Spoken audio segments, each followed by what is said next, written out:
বিভিন্ন খতিব যারা আছেন তারা কিছু কথাবার্তা রাসূলকে বলেন, এটা কি হাদিস দ্বারা প্রমাণিত কিনা? এর উত্তর হলো যাহা হাদিস দ্বারা প্রমাণিত। মুসলিম শরীফের এবং বুখারী শরীফের এর একটি হাদিস রয়েছে যে নবী সাল্লাল্লাহু আলাইহি ওয়াসাল্লাম সপ্তাহে একদিন সাহাবায়ে কেরামকে ইসলামের বিভিন্ন উপদেশ শোনাতেন। পরবর্তীতে নবী সাল্লাল্লাহু আলাইহি ওয়াসাল্লাম বলেছেন যে তোমাদের মধ্যে যদি এরকম অবস্থা হয় যে দেখছো যে তোমাদের মধ্যে ইসলামের যে ঐতিহ্য রয়েছে সেই সমস্ত ঐতিহ্যগুলো প্রায় বিলুপ্ত হয়ে যাচ্ছে, তখন তোমরা ইসলামের আলোচনা আরো বেশি করে বাড়িয়ে দিবে, যেন মানুষের অন্তর থেকে ইসলামের সভ্যতা, ইসলামের ঐতিহ্য যেন লোকজনের অন্তর থেকে মুছে না যায়। তো এই যে আমরা শুক্রবার আসলে কিছু নসিহত করি, নিজেদেরকেও নসিহত করি, পাশাপাশি আপনাদের সাথে কিছু মোজাকারা করি, এটা হাদিস দ্বারা প্রমাণিত। সুতরাং এখন আমরা যেটা করতেছি সেটা হাদিস দ্বারা প্রমাণিত, আর যে আমলটা হাদিস দ্বারা প্রমাণিত হয় সেই আমল করলেও সওয়াব, কেউ শুনলেও সওয়াব। সুবহানাল্লাহ বলেন। মুহতারাম হাজিরিন, আমি আপনাদের সামনে পবিত্র কালামুল্লাহ শরীফ থেকে একটি আয়াত তেলাওয়াত করেছি। যে আয়াত মুসলমানদের ঐতিহ্যের কথা স্মরণ করিয়ে দেয় এবং যে আয়াতের মাধ্যমে মুসলমানদের জাতীয় সমস্যাগুলোর সমাধান রয়েছে যে আয়াতের মধ্যে। আজকে এমন একটা বিষয় আপনাদের সামনে আলোচনা করতে চাচ্ছি, যে বিষয় সম্পর্কে আমাদের অনেকেই অনবগত, কেউ জানে না এই বিষয় সম্পর্কে। জানলেও কাটা কাটা কিছু ইতিহাস, কাটা কাটা কিছু কথা জানে, সম্পূর্ণ ইতিহাস করে তিনি জানা না। সেই বিষয়টা হলো মসজিদুল আকসা, পবিত্র মসজিদুল আকসা। যে মসজিদুল আকসার ব্যাপারে আল্লাহ বলেছেন সুবহানাল্লাযী আসরা বি'আবদিহি লাইলান মিনাল মাসজিদিল হারাম ইলাল মাসজিদিল আকসা الذي باركنا حوله لنريه من آياتنا إنه هو السميع البصير। যে মসজিদুল আকসা, এই মসজিদুল আকসা সম্পর্কে আল্লাহ বলতেছেন যে এই মসজিদুল আকসা অর্থাৎ যেটাকে বর্তমান ভাষায় জেরুজালেম বা ইসরায়েল বলা হয়, সেই মসজিদুল আকসা এতই সম্মানিত আল্লাহ রাব্বুল আলামিনের কাছে। আল্লাহ বলতেছেন লিনুরিয়াহু মিন আয়াতিনা, যে তোমরা যদি এই মসজিদুল আকসার আশেপাশে আল্লাহ তাআলার নিদর্শন খুঁজতে থাকো, তাহলে তোমরা আল্লাহ তাআলার নিদর্শন, সেখান থেকে আল্লাহ তাআলা তোমার নিদর্শন পেয়ে যাবে এবং সেখান থেকে তোমরা মুসলমান হয়ে যাবে। এবং আল্লাহ এটাও বলেছেন যে মসজিদুল আকসা তার পুরোটাই বরকতময় একটা এলাকা। এটা আল্লাহ রাব্বুল আলামিন পবিত্র কোরআন কারীমের মধ্যে 15 নম্বর পারা 1 নম্বর সূরার মধ্যে স্পষ্ট করেছেন। এখন আমরা বিভিন্ন সময় আমাদের বিভিন্ন অনলাইন মাধ্যমে আমাদের চোখের সামনে আমাদের যে সমস্ত মজলুম মুসলমান ভাইয়েরা আছেন, সেই সমস্ত মজলুম মুসলমান ভাইয়ের চেহারা আমাদের চোখের সামনে মাঝে মধ্যেই ফুটে ওঠে। কেন তাদেরকে এভাবে হত্যা করতেছে? এর পিছনে কিছু কারণ রয়েছে, সেই কারণগুলো ইনশাআল্লাহ আজকে আমরা বলবো, আপনারা শুনবেন ইনশাআল্লাহ। তো মুহতারাম হাজিরিন, এই যে আজকে বিশ্বজুড়ে মুসলমানদেরকে, বিশেষ করে যারা ফিলিস্তিনের মুসলমান, বিশ্বজুড়ে ইহুদি শক্তি, জয়বাদী ইহুদিরা যেভাবে মুসলমানদেরকে পাখির মতো, সভ্যতা তো অনেক আগে তাদের কাছ থেকে মারা গিয়েছে, সভ্যতা তাদের কাছে নাই, তারা যেভাবে মুসলমানদেরকে পাখির মতো গুলি করে হত্যা করতেছে, এর পেছনে অনেকগুলো কারণ রয়েছে। মানবতা তাদের মধ্যে নাই। একটা জঙ্গলের পশু যেটা একটু শক্তিশালী হয়, যেমন বাঘ, সিংহ একটু শক্তিশালী হয়, এর চেয়ে একটু নিম্নগামী যেগুলো আছে হরিণ বা ছাগল, বকরি, এগুলো একটু নিম্নগামী শক্তিশালী হয়। তো বড় বাঘ যখন একটা বকরিকে দেখে, তখন বড় বাঘ অযথাই বকরিকে দিয়ে হামলা করে না, বকরির উপর দিয়ে হামলা করে না, বরং বড় বাঘের যখন পেটের মধ্যে খিদা লাগে, তখন সে খিদার কারণে বকরিটাকে আক্রমণ করে, বকরিটাকে সে শিকার করে।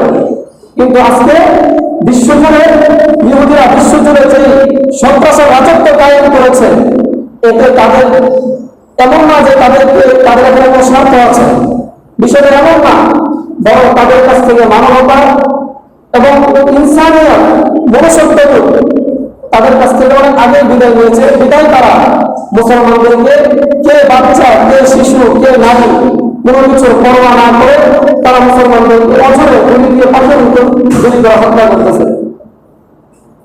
মুহতারাম হাজিরিন, মসজিদুল আকসা মুসলমানদের প্রথম কিবলা ছিল। এখন বর্তমানে আমাদের কিবলা হলো পবিত্র বাইতুল্লাহ শরীফ। কিন্তু ইতিপূর্বে যখন নবী সাল্লাল্লাহু আলাইহি ওয়াসাল্লাম পৃথিবীতে আসছেন এবং ওনার পূর্বে যত নবী রাসূল পৃথিবীতে আসছেন, ওনাদের সকলের কিবলা ছিল পবিত্র বাইতুল আকসা। সেই বাইতুল আকসা সকল নবীর কিবলা ছিল। কিন্তু আমাদের নবী সাল্লাল্লাহু আলাইহি ওয়াসাল্লাম পৃথিবীতে আসার পরে বললেন যে, ও আল্লাহ, আপনি আপনার পূর্বে যে কিবলাটাকে দান করেছিলেন সমস্ত নবীদেরকে, এখন আমি চাচ্ছি ইব্রাহিম আলাইহিস সালাতু ওয়াস সালাম যে আমাদের পবিত্র বাইতুল্লাহ শরীফটাকে নির্মাণ করেছেন, এখন আমি সেটাকে কিবলা হিসেবে চাচ্ছি, আপনি দয়া করে সেটাকে বানিয়ে দেন। যেটা স্পষ্ট নজির রয়েছে আল্লাহর কোরআনে। আল্লাহ তাআলা বলেছেন, ওয়া জাআলনাল কিবলাতাল্লাতী কুনতা আলাইহা ইল্লা লিনা'লাম। নবী সাল্লাল্লাহু আলাইহি ওয়াসাল্লাম যখন নামাজের মধ্যে দাঁড়িয়ে যেতেন, তখন নামাজের মধ্যে থাকা অবস্থায় নবী সাল্লাল্লাহু আলাইহি ওয়াসাল্লাম বারবার আকাশের দিকে তাকাতেন। বারবার আকাশের দিকে তাকিয়ে মনের আকুতি আল্লাহর কাছে ব্যক্ত করতেন যে, ও আল্লাহ, পবিত্র বাইতুল্লাহ শরীফ আপনি আমার জন্য কিবলা নির্ধারণ করেন। তখন আমার আল্লাহ রাব্বুল আলামিন পবিত্র কোরআনের মধ্যে বলে দিলেন যে, ও নবী, আপনার মনের মধ্যে যে আকুতি ছিল, আপনার মনের মধ্যে যে একটা বেদনা ছিল, আপনার মনের মধ্যে যে একটা কামনা ছিল যে পবিত্র মসজিদুল আকসা থেকে আপনাকে আমি বাইতুল্লাহ শরীফ কিবলা শরীফ দান করি, আপনার এই আকাঙ্ক্ষা, আপনার এই চিন্তা চেতনা আমি আল্লাহ রাব্বুল আলামিন কবুল করে নিলাম। তখন থেকে আমার আল্লাহ রাব্বুল আলামিন পবিত্র মসজিদুল আকসার পরিবর্তে পবিত্র বাইতুল্লাহ শরীফ আমার নবী সাল্লাল্লাহু আলাইহি ওয়াসাল্লামকে দান করেছেন। মুহতারাম হাজিরিন, বাইতুল্লাহ শরীফ অনেক সম্মানিত। এজন্যই প্রতি বছর আল্লাহ রাব্বুল আলামিন যাদের উপরে হজকে ফরজ করেছেন, তারা প্রতি বছর পবিত্র বাইতুল্লাহ শরীফ জিয়ারত করে আসেন। ইসলামের প্রথম সম্মানিত মসজিদ হলো পবিত্র বাইতুল্লাহ শরীফ, দ্বিতীয়ত সম্মানিত মসজিদ হলো পবিত্র নববী শরীফ, আর তৃতীয়তে আমাদের এই পবিত্র মসজিদুল আকসা, যেটা বর্তমানে ফিলিস্তিনে অবস্থিত। ঘটনা সকলেই জানেন, নবীজি সাল্লাল্লাহু আলাইহি ওয়াসাল্লামকে আল্লাহ রাব্বুল আলামিন এতই মর্যাদা দিয়েছেন, এতই ওনাকে সম্মানিত করেছেন, পৃথিবীর কোন কবি যদি তার কবিতার মধ্যে নবীজি সাল্লাল্লাহু আলাইহি ওয়াসাল্লামের প্রশংসা লিখতে থাকে কিয়ামত পর্যন্ত, পৃথিবীর কোন লেখক যদি তার লেখনীতে কিয়ামত পর্যন্ত নবীজি সাল্লাল্লাহু আলাইহি ওয়াসাল্লামের প্রশংসা লিখতে থাকে, পৃথিবীর কোন গায়ক যদি তার ভাষায়, তার সুরে নবীজি সাল্লাল্লাহু আলাইহি ওয়াসাল্লামের প্রশংসা গাইতে থাকে, পৃথিবীর কোন গবেষক যদি পৃথিবীর কিয়ামত হওয়ার আগ পর্যন্ত নবীজি সাল্লাল্লাহু আলাইহি ওয়াসাল্লামের প্রশংসা করতেই থাকে, নবীজির প্রশংসা নিয়ে সে গবেষণা করতেই থাকে, সমস্ত লেখকের কালি শেষ হয়ে যাবে, সমস্ত গবেষকের গবেষণা শেষ হয়ে যাবে, সমস্ত যত লেখক আছে, যত গবেষক আছে, যত শিল্পী আছে, সবার সবকিছু শেষ হয়ে যাবে, কিন্তু কিয়ামত পর্যন্ত আমার নবী, আখির নবী হযরত মুহাম্মদ সাল্লাল্লাহু আলাইহি ওয়াসাল্লামের মর্যাদা বর্ণনা করা কিয়ামত পর্যন্ত সমাপ্ত হবে না। জোরে বলুন সুবহানাল্লাহ। মুহতারাম হাজিরিন, আমার নবীকে যে সম্মান আল্লাহ পাক দিয়েছেন, কিয়ামত পর্যন্ত কেউ বর্ণনা করে শেষ করতে পারবে? কখনোই সম্ভব না। কারণ আমার নবীকে এমন একজন নবী, যে নবীর ব্যাপারে একটু পরে পরে কোরআনের আয়াত নাযিল হয়েছে। আমার নবী সম্পর্কে আল্লাহ রাব্বুল আলামিন আমার নবীকে অনেক, যেটাকে বলা হয় উচ্চ সম্মানে ভূষিত করার জন্য আল্লাহ রাব্বুল আলামিন আমার নবীকে লাইলাতুল মেরাজ দান করেছিলেন। দান করেছেন কি করেন নাই? লাইলাতুল মেরাজের ঘটনাটা কি? আল্লাহ পাক বলতেছেন, সুবহানাল্লাযী আসরা বিআবদিহি লাইলান মিনাল মাসজিদিল হারাম ইলাল মাসজিদিল আকসা। যে আমার নবী মুহাম্মদ সাল্লাল্লাহু আলাইহি ওয়াসাল্লামকে আমি রাত্রিকালীন সফর করিয়েছি, পবিত্র বাইতুল্লাহ শরীফ থেকে পবিত্র মসজিদুল আকসা পর্যন্ত এই সফরটা কিসের মাধ্যমে করিয়েছেন? মুহাদ্দিসগণ হাদিসের ব্যাখ্যায় লিখেছেন যে পবিত্র বাইতুল্লাহ শরীফ থেকে পবিত্র মসজিদুল আকসা পর্যন্ত আমার আল্লাহ পাক রব্বুল আলামিন নবীজি সাল্লাল্লাহু আলাইহি ওয়াসাল্লামকে বুরাকের মাধ্যমে সফর করিয়েছিলেন। এরপরে কি হয়েছে? আমার নবী যখন রাত্রিকালীন সফর করলেন, রাত্রিকালীন সফর করার পরে আমার আল্লাহ পাক রব্বুল আলামিন পবিত্র মসজিদুল আকসার মধ্যে পৃথিবীতে যত নবী রাসূল এসেছিলেন সমস্ত নবী রাসূলদেরকে একত্রিত করলেন। কেন একত্রিত করলেন? কারণ আজকে এই মসজিদুল আকসার মধ্যে এমন একজন ব্যক্তি আগমন করতেছেন, এই মসজিদুল আকসার মধ্যে এমন একজন ব্যক্তির আগমন ঘটবে, এমন একজন ব্যক্তির পদার্পণ ঘটবে যে ব্যক্তির মাধ্যমে, যে ব্যক্তির কারণে আল্লাহ পাক রব্বুল আলামিন গোটা কায়নাত সৃষ্টি করেছেন। এজন্য আল্লাহ পাক রব্বুল আলামিন সমস্ত নবীদেরকে একত্রিত করলেন যে তোমরা এখানে দাঁড়িয়ে থাকো, আমার বন্ধু আসতেছে। সমস্ত নবী মসজিদুল আকসার গেটের মধ্যে দাঁড়িয়ে থাকলেন আমার নবী মুহাম্মদ সাল্লাল্লাহু আলাইহি ওয়াসাল্লামকে সম্ভাষণ জানানোর জন্য, ওয়েলকাম করবার জন্য দাঁড়িয়ে থাকলেন। আমার নবী যখন আসলেন, আমার নবী আসার পরে সমস্ত নবীগণ আসসালামু আলাইকা ইয়া রাসূলুল্লাহ বলে সালাম প্রদান করলেন। এরপরে কি হলো? সমস্ত নবীদের একটা মজমা বসল। সমস্ত নবীগণ ইসলামের বিভিন্ন বিষয়ে গল্প করতে শুরু করলেন। যখন তাদের গল্প করা শেষ হলো এবং নামাজের সময় হলো, তখন আমার আল্লাহ পাক রব্বুল আলামিন আমার নবী হযরত মুহাম্মদ রাসূলুল্লাহ সাল্লাল্লাহু আলাইহি ওয়াসাল্লামের মর্যাদাকে প্রতিষ্ঠিত করার জন্য নামাজের ইমাম হিসেবে ইমামতের দায়িত্ব দিয়ে আমার নবী মুহাম্মদ সাল্লাল্লাহু আলাইহি ওয়াসাল্লামকে জামাআতুল আম্বিয়ার ইমাম বানিয়ে দিয়েছেন। সুবহানাল্লাহ বলেন না কেন? তাহলে যে ব্যক্তি ইমামতি করে সে হলো সবচেয়ে বেশি মর্যাদার অধিকারী। আমার নবী হযরত মুহাম্মদ রাসূলুল্লাহ সাল্লাল্লাহু আলাইহি ওয়াসাল্লামের কারণে পৃথিবীর এক প্রান্ত থেকে অপর প্রান্ত পর্যন্ত আল্লাহ পাক রব্বুল আলামিন মুসলমানদের হাতে পুরো বিশ্ব জুড়ে মুসলমানরা যে খেলাফত কায়েম করেছিলেন, এটা আমার নবী হযরত মুহাম্মদ রাসূলুল্লাহ সাল্লাল্লাহু আলাইহি ওয়াসাল্লামের বরকতের মাধ্যমে হয়েছে এবং এই গোটা পৃথিবী সৃষ্টি হয়েছে আমার নবী হযরত মুহাম্মদ সাল্লাল্লাহু আলাইহি ওয়াসাল্লামের মাধ্যমে। মুহতারাম হাজিরিন, কথা বলতেছিলাম মসজিদুল আকসা নিয়ে। মসজিদুল আকসা এমন একটা প্রশংসনীয় স্থান, মসজিদুল আকসা এমন একটা সম্মানিত জায়গা, যে জায়গায় ব্যাপার আল্লাহ পাক বলেছেন যে তোমরা যদি এই মসজিদুল আকসার আশেপাশে ঘোরাফেরা করো তাহলে তোমরা এখানে আল্লাহ তাআলার নিদর্শন দেখতে পাবে। এবং বলেছেন এই মসজিদুল আকসার মধ্যে আল্লাহ পাক রব্বুল আলামিনের পক্ষ থেকে স্পেশাল বরকত রয়েছে। এই স্পেশাল বরকত সবার জন্য থাকে না, এই স্পেশাল বরকত সবার জন্য থাকে না, বরং হাতে গোনা কিছু মুখলেস খালেস নির্দেশচারী আল্লাহ ওয়ালাদের জন্য থাকে। যারা আল্লাহ ওয়ালা, যারা প্রকৃত মুত্তাকি, তাদের জন্য আল্লাহ পাক রব্বুল আলামিনের পক্ষ থেকে এই রহমত। মুহতারাম হাজিরিন, এই মসজিদুল আকসা যেটা আল্লাহ পাক রব্বুল আলামিন বংশানুক্রমিকভাবে মুসলমানদেরকে দিয়েছেন, এখন বর্তমান জুড়ে যে সমস্ত ইহুদি আছে যারা ইসরায়েলের ইহুদি, তারা দাবি করে যে এটা মুসলমানদের স্থান আমরা বুঝলাম, কিন্তু এটা মুসলমানদের সাথে সাথে ইহুদি, বৌদ্ধ, খ্রিস্টান এটা তাদের তীর্থস্থান। আমরা বলতে চাই যে এটা তাদের তীর্থস্থান কোনোভাবেই হতে পারে না। কেন হতে পারে না? কারণ এই মসজিদুল আকসা জেরুজালেমের দায়িত্বে যারা ছিল, যে সমস্ত ইহুদিরা ছিল, তাদের কাছ থেকে মুসলমানরা যুদ্ধ করে, তাদের কাছ থেকে মুসলমানরা বোমাবাজি করে এই মসজিদুল আকসাকে দখল করে নাই। মুসলমানরা মসজিদুল আকসাকে গায়ের জোরে দখল করে নাই। মুসলমানরা মসজিদুল আকসাকে রাইফেলের মাধ্যমে দখল করে নাই, বরং মুসলমানরা মসজিদুল আকসাকে তাদের উত্তম চরিত্রের মাধ্যমে দখল করেছিল। তার প্রমাণ কি? হাদিসের পৃষ্ঠা, হাদিসের কিতাব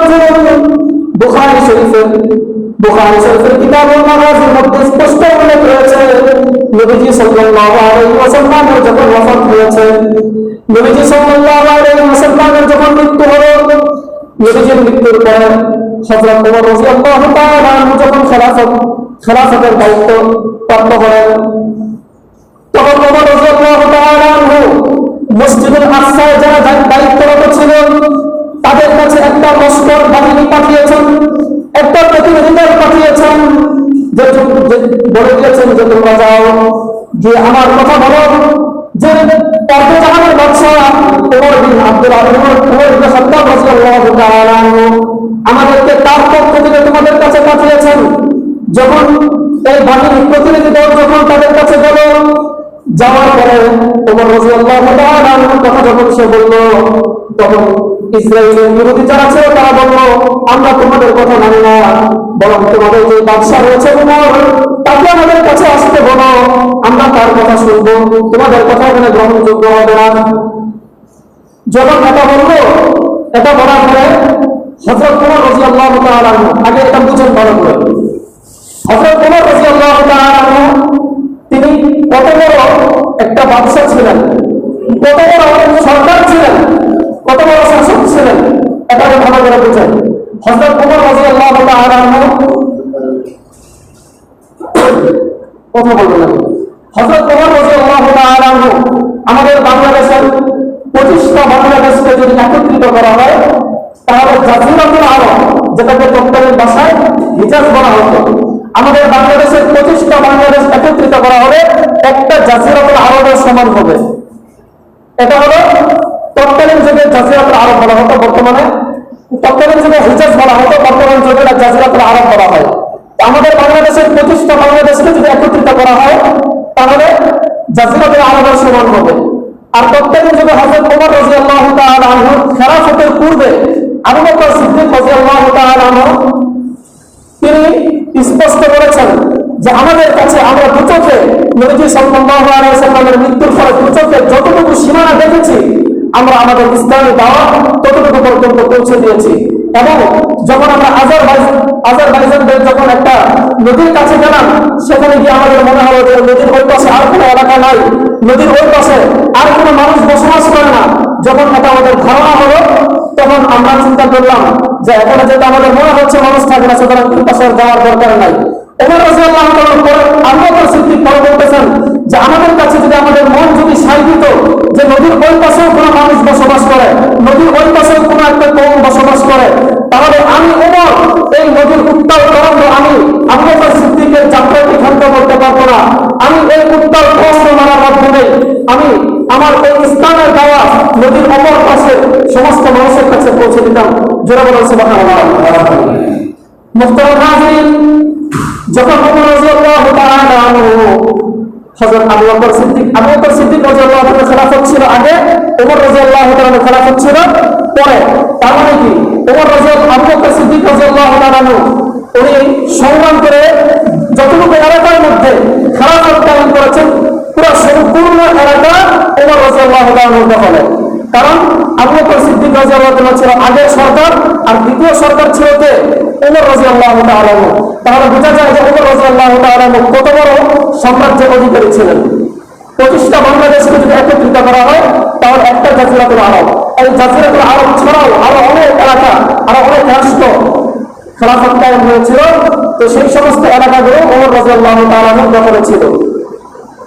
তো ওমর রাদিয়াল্লাহু তাআলা আনহু যখন মসজিদুল আকসার সে সমস্ত ইহুদিরা সংবাদ পাঠালো যে আমরা তোমাদের কথা মানি না, বরং তোমাদের যে সরকার রয়েছে সরকারকে আমাদের কাছে আসতে বলা, তাহলে আমরা বিশ্বাস করব।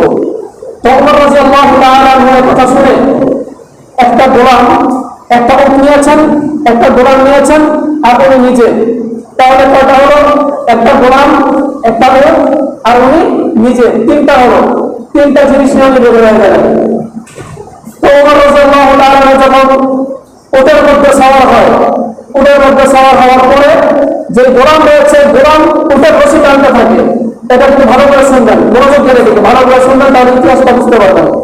তো ওমর রাদিয়াল্লাহু তাআলা যখন উটের উপরে বসলেন, যে গোলাম নিয়েছিল সাথে, সেই গোলাম উটের রশি ধরে টানতে শুরু করলো। তো কতটুকু যাওয়ার পরে সেই গোলাম যখন দেখলো যে ক্লান্ত হয়ে গিয়েছে, তখন ওমর রাদিয়াল্লাহু তাআলা বললেন যে গোলাম, এবার তুমি ক্ষান্ত হও। এবার তুমি থামো, তুমি উটের পিঠে এসে বসো, আমি উটের রশি ধরে তোমাকে টানবো। সুবহানাল্লাহ বলেন। এটা কেমন বাদশা? গোটা অর্ধজাহানের রাজত্ব যার কাছে ছিল, গোটা অর্ধজাহান যিনি শাসন করতেন, গোটা অর্ধজাহানের মধ্যে যার নাম শুনলে থরথর করে মানুষ কাঁপতে শুরু করত, সেই শাসক, সেই সরকার যখন উটের পিছনে, উটের পিঠে যখন সওয়ার হয়ে চলতে থাকে, যখন সে দেখলো যে আমার গোলাম সে হয়রান হয়ে গিয়েছে, তখন সে বলতেছে, হে গোলাম তুমি আসো, তুমি আমার জায়গাতে বসো, তোমার জায়গাটা আমাকে দাও, তুমি উটের পিঠে আরাম করে বসো, আমি তোমার মালিক, আমি তোমার উটের রশি টানতে থাকি। সুবহানাল্লাহ বলো। এটা ছিল মুসলমানদের ঐতিহ্য। পরবর্তীতে গোলাম বলতেছেন যে হে শাসক, এটা কিভাবে সম্ভব? আপনি হলেন মালিক আর আমি হলাম গোলাম, আপনি আমার উটের রশি টানবেন, এটা তো কখনো কল্পনাই করা যায় না। তখন তোমার রাদিয়াল্লাহু তাআলা আমার নবী সাল্লাল্লাহু আলাইহি ওয়াসাল্লামের ঐতিহাসিক একটি বক্তব্য শুনিয়ে দিলেন। ওমর রাদিয়াল্লাহু তাআলা বলেন, হে গোলাম, আমার নবী তো বলেছেন আল মুসলিমুনা কাজাসাদুল ওয়াহিদ, অন্য কোন আমার নবী বলেছেন আল মুসলিমু আখুল মুসলিম, অন্য কোন বলেছেন খাবারুকুম ইখওয়ানুকুম খাবারুকুম। তিনটা ঐতিহাসিক বক্তব্য শুনিয়ে দিলেন। এক নম্বরে আমার নবীজি বলেছেন, ও গোলাম, তুই যে বলতেছিস যে এখন আমি উটের রশি ধরলে আমাদের ঐতিহ্য চলে যাবে, আমাদের প্রেস্টিজের হ্যাম্পার হয়ে যাবে, এটা সঠিক বক্তব্য নয়। বরং আমার নবী বলেছেন সমস্ত পৃথিবীর সমস্ত মুসলমান হল এক দেহের নয়, একটা দেহের মধ্যে ঘুষি মারলে সেই দেহের মধ্যে যেরকম ভাবে আঘাত লাগে মনে করতে হবে, কেউ যদি একটা মুসলমানের গায়ের মধ্যে আঘাত করে তখন যেন গোটা উম্মতের মুসলিমের গায়ের মধ্যে আঘাত করেছে। এই বক্তব্য শুনিয়ে দিলেন। দ্বিতীয়তে বললেন, আমার নবী এটাও বলেছেন আল মুসলিমু ইখওয়াতুল মুসলিম, যে সমস্ত মুসলমান হলো ভাই ভাই, কেউ কারো উপর রাজত্ব করতে পারবে না। তৃতীয়তে শুনিয়ে দিলেন যে ইখওয়ানুকুম খাবারুকুম, যে ওই গোলাম তুই তখন হলি আমার ভাই, তারপরে হলি তুই আমার গোলাম। সুতরাং আমার কাছে তোর সর্বপ্রথম পরিচয় হলো তুই আমার ভাই, দ্বিতীয়ত তোর পরিচয় হলো তুই আমার গোলাম। সুতরাং ভাই হিসেবে তুমি আসো, আমার উটের রশি ধরে, আমি তোমার উটের রশি ধরে টানবো, আর তুমি উটের পিছনে আরাম করে বসে থাকবে। যখন এই কথা শুনলো, শোনার পরে গোলাম ওমর ইবনে খাত্তাব রাদিয়াল্লাহু তাআলা আনহু জায়গাতে এসে বসলো, আর অর্ধজাহানের বাদশা ওমর রাদিয়াল্লাহু তাআলা আনহু তিনি এই গোলামকে নিয়ে উটের রশি ধরে টানতে টানতে সামনের দিকে অগ্রসর হলেন। মুহতারাম হাজিরিন, এখন থেকে মুসলমানদের ঐতিহ্যের কথা মুসলমানদেরকে শিক্ষা গ্রহণ করতে হবে। ইসলাম পৃথিবীতে আগমন করার পূর্বে পৃথিবীর অবস্থা কেমন ছিল? ইতিহাস পড়েন, আমরা ইতিহাস পড়াশোনা করেছি। যখন ইসলাম পৃথিবীতে আগমন করে নাই, তখন পৃথিবীর সমস্ত গুত্রে গুত্রে মারামারি ছিল, পৃথিবীর সমস্ত গুত্রে গুত্রে অন্যায়, অবিচার, হিংসা, বিদ্বেষ, মারামারি, কাটাকাটি, অন্যায়ের সমস্ত ছয়লাভ পৃথিবীতে হয়ে গিয়েছিল।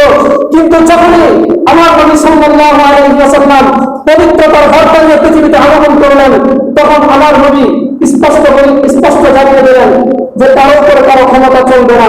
তুমিও মুসলমান, তুমিও মুসলমান, তোমরা দুজন ভাই ভাই, দুজন ভাই ভাইয়ের আচরণ করবা, কেউ কারো উপর কেউ রাজত্ব করতে চাইবে না।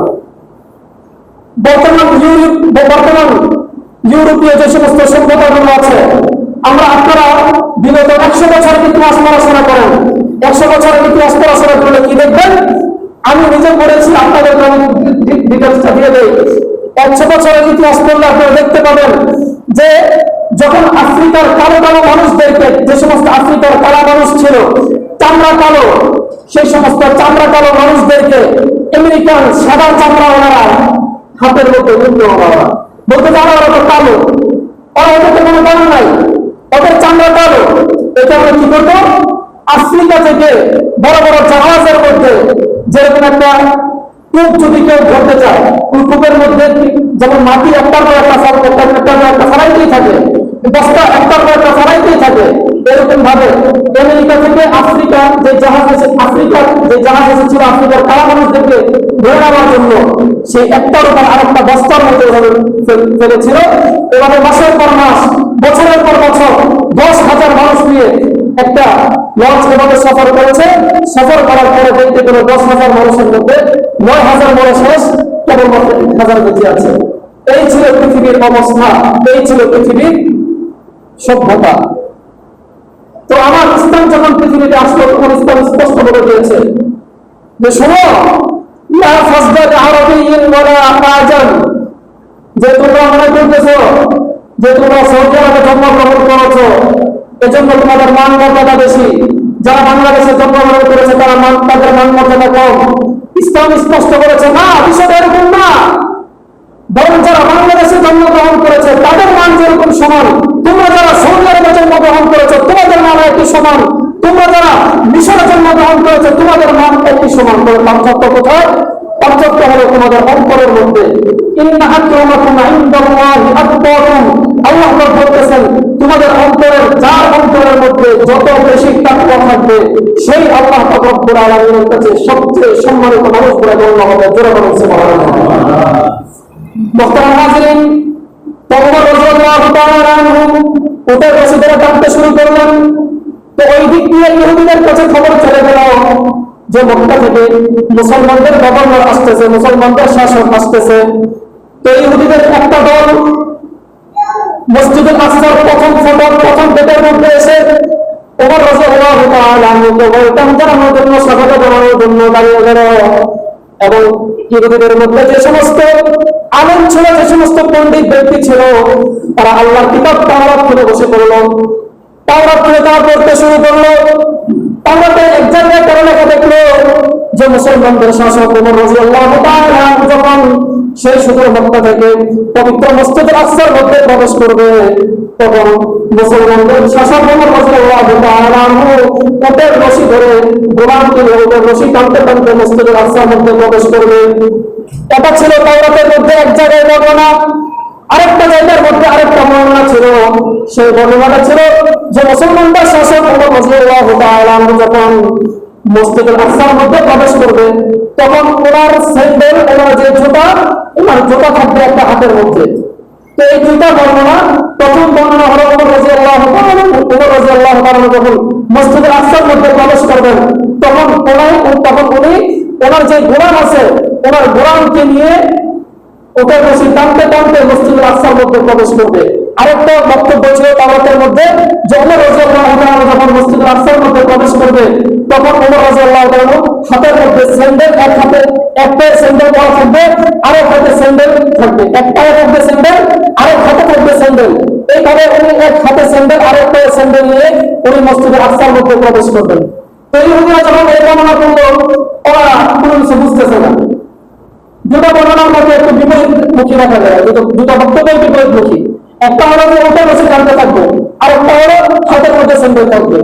এটা কিভাবে সম্ভব? আমাদের মাথায় ঘুরতেছে না। ওমর রাদিয়াল্লাহু তাআলা যখন মসজিদুল আকসার একদম কাছাকাছি চলে আসলেন, আসার পরে ওমর রাদিয়াল্লাহু তাআলা উটের পিঠে বসাচ্ছিলেন।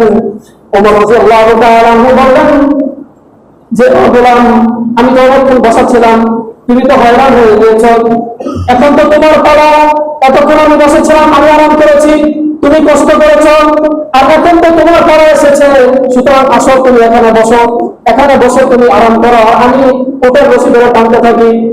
এটা শোনার পরে গোলাম বলল, ওটা বলি আমাকে আর লজ্জা দিবেন না, আপনি এমনিতে অর্ধজাহানের একটা শাসক, আপনার নাম শুনলে গোটা অর্ধজাহানের সমস্ত মানুষ কাঁদতে কাঁদতে হবে, আপনি আমাকে আর লজ্জা দিবেন না। আর আপনাকে যদি এই অবস্থায় মসজিদুল আকসার ইহুদিরা দেখে তাহলে ওরা ভাববে মুসলমানদের কোনো সম্ভ্রান্ত নাই, মুসলমানদের কোনো প্রেস্টিজ নাই, মুসলমানদের প্রতি কোনো আত্মমর্যাদা নাই, ইহুদিরা এটা ভাবতে শুরু করবে। তখন ওমর রাদিয়াল্লাহু তাআলা বললেন যে ও গোলাম, একটা কথা শোনো, এই তো কিছুদিন পূর্বে যখন আমি ইসলাম ধর্ম গ্রহণ করি নাই তখন আমার বাবার পক্ষ থেকে আমাকে ছাগলের বিশাল বড় একটা পাল দেওয়া হয়েছিল। সেই ছাগলের পালগুলো আমি পাহাড়ের মধ্যে চড়াতাম। সকালবেলা যদি 20টা ছাগল নিয়ে আমি সেখানে রওনা করতাম, বিকালবেলা যখন ছাগল নিয়ে আসতাম দেখতাম সেখানে 2টা ছাগল নাই, অর্থাৎ 20টার মধ্যে 18টা আছে, 2টাই নাই। আমার বাবা মাকে বলতেন, মাত্র 20টা ছাগল চলে নাই, কি ভবিষ্যতে কি করে যাবি? আমি ছিলাম সেই উমর যে উমর বিস্তার আমল চালাতে পারতাম না। আমি তো ছিলাম সেই উমর যে উমরের ব্যাপারে আমার বাবা বলেছিলেন যে তুই ভবিষ্যতে কি করে যাবি। আর আজকে আমার এই উমরের মাধ্যমে আল্লাহ রব্বুল আলামিন গোটা বিশ্ব জুড়ে সাম্রাজ্য প্রতিষ্ঠিত করেছেন। সুবহানাল্লাহ বলেন। মুহতারাম হাজিরিন, তো এই বক্তব্য দেওয়ার পরে গোলাম মনিবের স্থানে এসে বসলো। মনিব গোলামের স্থানে গিয়ে উঠে বসে ধরে টানতে শুরু করলো। যখন গোলাম মনিবের স্থানে বসলো এবং উমর রাদিয়াল্লাহু তাআলা উঠে বসে ধরে টানা শুরু করলো, তখন উমর রাদিয়াল্লাহু তাআলা একটু যেতে যেতেই একটু, যেটাকে আমাদের ভাষায় বলে উস্কা খেয়ে, অর্থাৎ হুচট খেয়ে তিনি পড়ে গিয়েছেন। উমর রাদিয়াল্লাহু তাআলা সামনে যেতে যেতে হুচট খেয়ে তিনি পড়ে গিয়েছেন। পড়ে যাওয়ার পরে ওনার পায়ে যে স্যান্ডেলটা ছিল ওই স্যান্ডেলটা ছিঁড়ে গিয়েছে। ছিঁড়ে যাওয়ার পরে কি করবেন? ওই স্যান্ডেলটা হাতে নিলেন। ওনার কোনো বডিগার্ড ছিল না, ওনার সাথে কোনো আলাদা কোনো নেতা ছিল না, ওনার সাথে আলাদা কোনো ব্যক্তি ছিল না যে ওনার জুতাটা ছিঁড়ে গিয়েছে, জুতাটা কেউ হাতে নিবে। অথচ ওমর রাদিয়াল্লাহু তাআলা দুটা অর্ধ জাহানের শাসক ছিলেন। তো ওমর রাদিয়াল্লাহু তাআলা জুতা যখন ছিঁড়ে গেল, জুতাটা ওমর রাদিয়াল্লাহু তাআলা নিজের এক হাতে তুলে দিলেন, আরেকটা জুতা থাকলো। তো যখন মসজিদুল আকসার কাছাকাছি চলে আসলো, মসজিদুল আকসা থেকে ইহুদিরা দেখতেছে যে তারা পবিত্র তাওরাতের মধ্যে বর্ণনা রেখেছিল, এক জায়গায় বর্ণনা ছিল ওমর রাদিয়াল্লাহু তাআলা ওটার বসে ধরে টানতে থাকবে, আর অন্য জায়গায় বর্ণনা ছিল যে ওমর রাদিয়াল্লাহু তাআলা এক হাতে ছিল এক হাতে একটা স্যান্ডেল থাকবে। তো ইহুদিরা দেখার পরে যেই বক্তব্য তারা কিতাব থেকে বুঝতে পারে নাই, যেই বক্তব্য তারা তাওরাত থেকে আল্লাহর কোরআন থেকে তারা বুঝতে পারে নাই, সেই বক্তব্য তারা সরাসরি ওমর রাদিয়াল্লাহু তাআলা কে দেখলেন যে ওমর রাদিয়াল্লাহু তাআলা ওটার বসে ধরে টানতেছেন, আর ওটার মধ্যে ওনার গোলাম বসে আছে। আর ওমর রাদিয়াল্লাহু তাআলা একটা স্যান্ডেল ছেড়ে যাওয়ার কারণে ওই স্যান্ডেলটা তিনি হাতে নিয়ে ওটার বসে টানতে টানতে পবিত্র মসজিদে আকসার মধ্যে প্রবেশ করতেছেন। মুহতারাম হাজিরিন, যখন ইহুদিরা এই বিষয়টা লক্ষ্য করার পরে তারা দেখলো যে পবিত্র তাওরাতের মধ্যে যে কিতাবটি, যে বক্তব্যটি আছে, সেই বক্তব্যের সাথে ওমর রাদিয়াল্লাহু তাআলা চরিত্র সম্পূর্ণরূপে মিলে গিয়েছে। তখন ওমর রাদিয়াল্লাহু তাআলা দেখে সেই সমস্ত ইহুদিরা ওমর রাদিয়াল্লাহু তাআলা কাছে এসে সালাম বিনিময় করলো।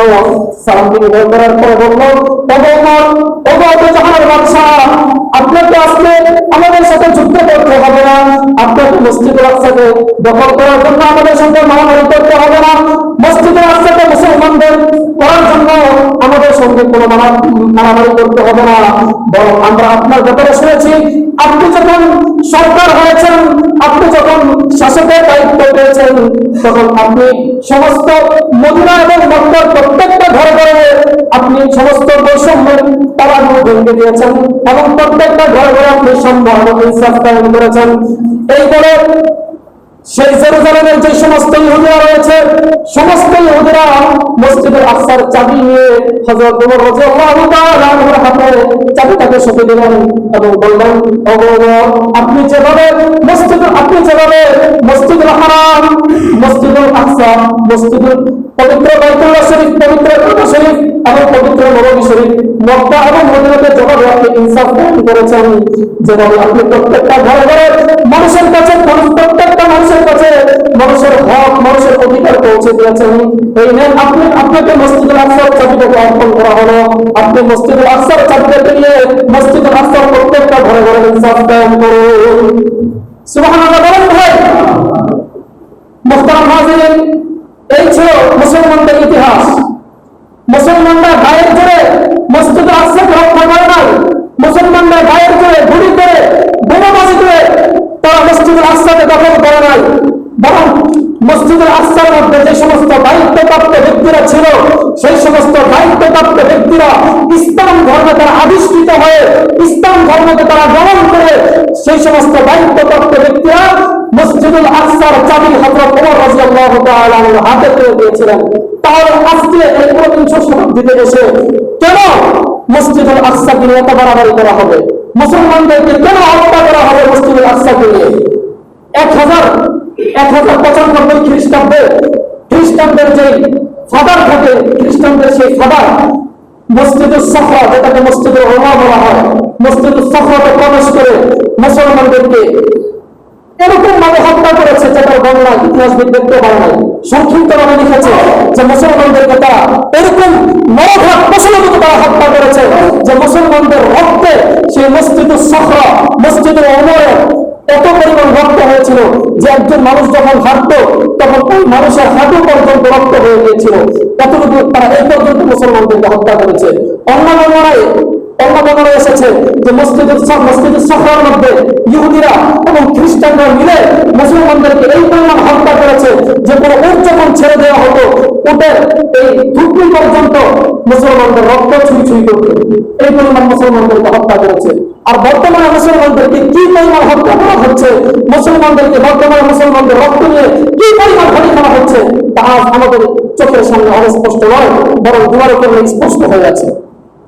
মুহতারাম হাজিরিন, এটা কি শুধু মসজিদুল আকসা রক্ষা করা কি শুধু তাদের দায়িত্ব না আমাদের দায়িত্ব? কথা বলতে ভয় পান? আমাদের সবার দায়িত্ব কি না? তারা সেখানে মাইক দিতেছে, তারা সেই দেশের অধিবাসী, আল্লাহ আমাদের দেশের অধিবাসী হিসেবে পাঠিয়েছেন, এর জন্য আমরা মোটামুটি গা বাঁচিয়ে আছি। কিন্তু তারপরে আমাদের কিছু করণীয় আছে কিনা? অবশ্যই আছে। দোয়ার মধ্যে আমরা সবসময় যে দোয়া করবো, দোয়ার মধ্যে অবশ্যই ফিলিস্তিনি নির্যাতন, যে সমস্ত নির্যাতিত ফিলিস্তিন মুসলমান আছে তাদের জন্য আমরা অবশ্যই দোয়া করবো। এটা 1 নম্বর করণীয়। দ্বিতীয় করণীয় হলো, এটা অবশ্যই পালন করবেন। দ্বিতীয় করণীয় হলো ইসরায়েলের যত পণ্য আছে, কোকা-কোলা, ফ্যান্টা, 7-আপ, হুইল, এছাড়া আরো যত তাদের পণ্য আছে সমস্ত পণ্যকে বয়কট করতে হবে। দেশীয় পণ্য গ্রহণ করবো। দেশীয় পণ্যের মান যদিও খারাপ হয়, আমরা মুসলমান আমাদের নির্যাতিত মুসলিম ভাইয়ের রক্তকে হেফাজত করবার জন্য, আমাদের নির্যাতিত মুসলিম ভাইয়ের সাথে সাহায্য করার জন্য আমরা সকলে ফিলিস্তিনি পণ্যকে বয়কট করতে রাজি আছি তো ইনশাআল্লাহ? মুহতারাম হাজিরিন, মনে করবেন না, এটা মনে করবেন না যে আল্লাহ রাব্বুল আলামিন এভাবে আমাদেরকে ছেড়ে দিলেন, জান্নাতে ছেড়ে দিলেন। আবার কিছু বর্তমানে পণ্ডিত আছে, এই পণ্ডিতরা দিয়ে বলে কি যে ইসরায়েলি পণ্য বয়কট করে কি হবে, আমাদের তাদের কি কোনো কিছু হবে না? এটা বলে কিনা? আমাদের আশেপাশে এই সমস্ত পণ্ডিত গুলো ঘোরাফেরা করে। আমি আপনাদেরকে বলি, ইসরায়েলি পণ্য বয়কট করলে হবে কি হবে না, এটা বিগত কয়েকদিন যখন আমরা দেখতেছি। ইসরায়েলি পণ্য যখন মুসলমানরা বয়কট করা শুরু করেছিল তখন ইসরায়েলের অবস্থা, অর্থনৈতিক অবস্থা তাদের এতই খারাপ হয়েছিল যে ওরা বাংলাদেশের যে সমস্ত কুখ্যাত সেলিব্রিটি রয়েছে ওই সমস্ত কুখ্যাত সেলিব্রিটিদেরকে দিয়ে ছোটখাটো ত্যাগ করিয়েছে কি করা হয়? অবশ্যই করা আমরা দেখতে পাচ্ছি। তাদের যদি অর্থনৈতিক ভাবে কোনো ক্ষতি না হতো তাহলে তারা কেন অর্থ খরচ করে, টাকা খরচ করে এক হতে যাবে? এজন্য এই সমস্ত পণ্ডিতের কথা যারা বলবে আমরা বলবো যে এটা কোনো যুক্তিসঙ্গত কথা না। তাহলে আমাদেরকে মসজিদুল আকসার প্রতি ভালোবাসা লালন করার তৌফিক দান করুন এবং মুসলিম হিসাবে আমাদের যে দায়িত্ব রয়েছে ইসরায়েলি পণ্য এবং প্রত্যেকটা দোয়া আমাদের মুসলিম ভাই, আমাদের মুসলিম মুসলমান তাদের জন্য দোয়া করা, আর যদি সম্ভব হয় তারা দ্বারা তাহলে তাদের জন্য সাহায্য করা। যে কোনো মাধ্যম রয়েছে, বিভিন্ন মাধ্যমে আপনারা সাহায্য করতে পারেন তাদের জন্য, সরাসরি তাদের কাছে আপনাদের সাহায্য করছে, এরকম অনেক মাধ্যম রয়েছে। এরকম যোগাযোগ করে যদি পারেন তাহলে এরকম করবেন। ইনশাআল্লাহ আল্লাহ রাব্বুল আলামিন আমাদেরকেও তাদের কাতারে শরীক করবেন। কারণ নবী তো বলেছেন, তাহলে তুমি যুদ্ধ করো, আল্লাহ তুমি মুখ দিয়ে প্রতিবাদ করো, আল্লাহ তুমি চুপ থাকো। এখন আমাদের যুদ্ধ করার কোনো ক্ষমতা নাই, মুখ দিয়ে বলেছি, এটাও একটা ধরনের জিহাদ। দ্বিতীয় কারণে যদি আমরা পারি অর্থের মাধ্যমে তাদেরকে সাহায্য করবো। আল্লাহ রাব্বুল আলামিন আমাদের সবাইকে কবুল করুন, তৌফিক দান করুন। আসসালামু আলাইকুম ওয়া রাহমাতুল্লাহ।